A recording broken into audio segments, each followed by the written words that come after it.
Presidente Gustavo Díaz Ordaz. A lo largo de la historia de nuestro país hemos visto muchas personalidades y caracteres en la presidencia, pero unos son considerados los mejores y otros tantos, en su mayoría, corruptos. Uno de los sexenios más destacados en nuestro país fue el sexenio de Gustavo Díaz Ordaz, que abarcó de 1964 a 1970, por la serie de acontecimientos violentos que se suscitaron en este periodo. Gustavo Díaz Ordaz nació en Ciudad Cerdán en 1911 y muere en la Ciudad de México en el año de 1970. En 1958 fue secretario de Gobernación, dejando este cargo en 1963 para ser designado candidato a la presidencia por el PRI. Dentro de su sexenio se invirtió mucho en la infraestructura, estableciendo la telefonía nacional e internacional. Construyó carreteras, así como adquirió 2 ferrocarriles, el Intercaliforniano y el Nacorasi, y fueron modernizados alrededor de 50 aeropuertos. Sí, parecía que estaba realizando cambios y una evolución en el país. Incluso recalcó esta idea cuando se inició el proceso de la construcción del sistema de transporte metro, quedando establecidos en su periodo la línea Pantitlán-Tacubaya y Tasqueña-Cuatro Caminos. Realmente esto fue beneficio del gobierno, como lo ha sido siempre. Cada uno de estos hechos daba la posibilidad de generar más dinero. Pero Díaz Ordaz fue ambicioso y buscaba mayores ingresos al gobierno, trayendo así préstamos extranjeros.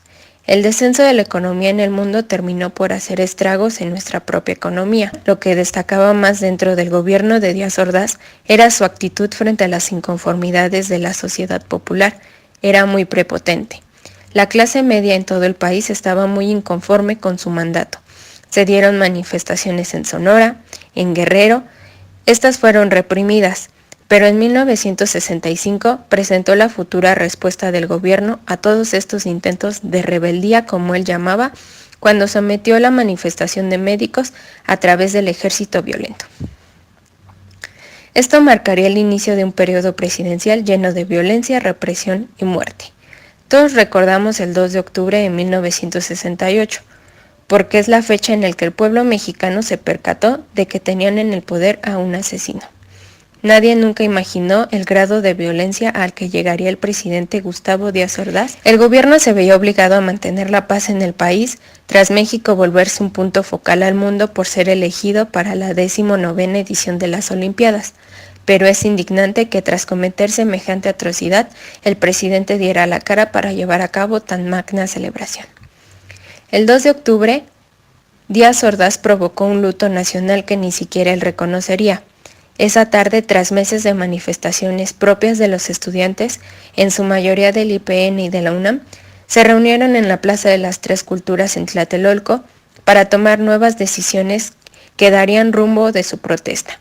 Protesta que surgió de la inconformidad de sus pocos derechos, de su dependencia y selectividad del gobierno en cuanto a su educación. Esa tarde todos imaginaron que sería un mitin tal y como lo fueron los demás. Se contaba con la asistencia de alrededor de 5,000 personas, todos estudiantes de diferentes escuelas que ya se habían unido, sin saber que el gobierno estaba ya entre ellos, a la espera de una señal para no solo terminar con la protesta, sino también con sus vidas. Cuando el mitin estaba por concluir, los disparos comenzaron. Fue una ráfaga de disparos que se convirtió en gritos, en muerte y en ríos de sangre en la explanada.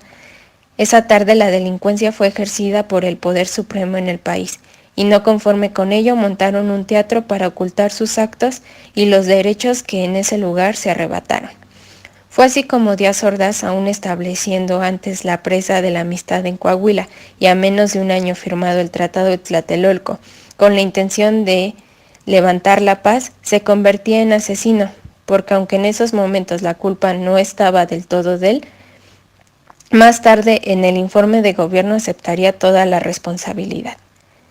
Queda la repulsión e impunidad porque aún después de aquel crimen se llevaron a cabo las Olimpiadas.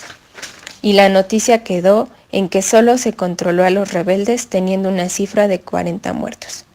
El gobierno de Gustavo Díaz Ordaz quedó marcada por esa masacre, y el gobierno del PRI como un cómplice, pues tras la declaración del mismo Díaz Ordaz de sus hechos y dejando ver su nulo arrepentimiento, no fue capaz de ejercer la de rey.